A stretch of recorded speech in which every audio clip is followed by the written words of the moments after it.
Have you ever noticed that when you have even just a tiny glimmer of hope, you feel a little bit better? Life can be tough sometimes, and in moments when stress feels like it's about to consume us, hope can be the light that leads us out of the tunnel. Keeping the flame of hope burning can work wonders on our mental and emotional health. It's like having a positive outlook that boosts our energy levels and puts us in a better mood. But what many don't know is that hope also helps to curb anxiety. When we hold on to hope, we create a sense of optimism that outweighs the fear and worries that trigger anxiety. And as a bonus, that hopefulness increases our overall sense of happiness. Therefore, hope really can be thought of as a consistent daily happiness habit, and it's something that absolutely affects our day-to-day well-being. Have you ever heard of elderly couples where once one passes away, the other does too not long after?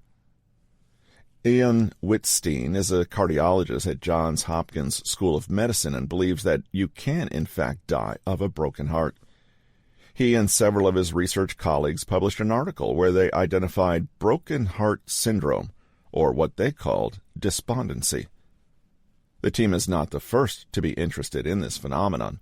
Other scientists have also noted a drastic increase in risk of death for mothers whose children have recently died, or a greater risk of heart attack or stroke for those who have been recently diagnosed with cancer. To put it simply, the darker the future looks, the worse our health in the present, i.e., hope can actually influence our longevity. Before Whitstein coined broken heart syndrome, another scientist, Kurt Richter, conducted the frankly appalling rat experiments that proved just how powerful a force hope can be. In the 1950s, he put rats in jars of water and watched them drown, measuring the amount of time it took for them to give up swimming. Yes, really. Interestingly, most of the domesticated rats ended up paddling for days before succumbing to death. The wild rats, i.e., those who are renowned for their swimming ability, died within minutes of being in the water. The tame rats stayed alive for ages, but the fierce, wild, and independent ones died swiftly.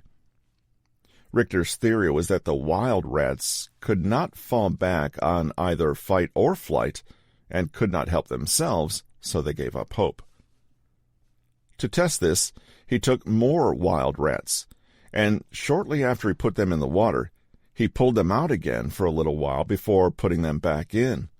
The result was that these rats learned that the situation was not, in fact, hopeless, and, you guessed it, they continued to swim and fight for their lives. What we can learn from this experiment, other than the fact that some people are shockingly cruel to rats, is that when someone perceives a situation as doomed, they give up. But when they have a reason to keep going, they can, and they do, often for a very long time. Richter simply discovered that after elimination of hopelessness, the rats do not die. Returning to the question of elderly couples, we can easily see that when one person no longer has a reason to keep swimming, they could give up to such an extent that they, too, die. This admittedly morbid topic shows us that hope can have measurable effects, not just on our abstract feeling of well-being, but on our actual will to survive. The rats in the experiment were, for all intents, similar, physically speaking, but their will to live was almost completely determined by their own perception of whether they were doomed or not. The conclusion for those of us who want to be happy is clear. Keep the flame of hope burning. Have something to look forward to in life. No matter what, do not allow yourself to think you're doomed.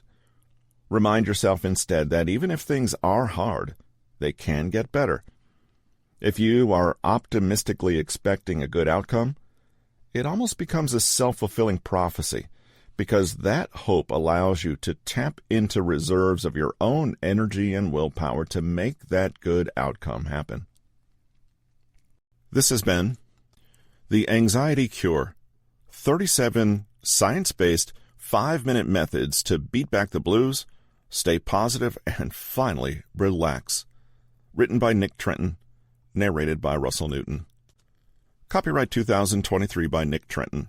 Production copyright by Nick Trenton.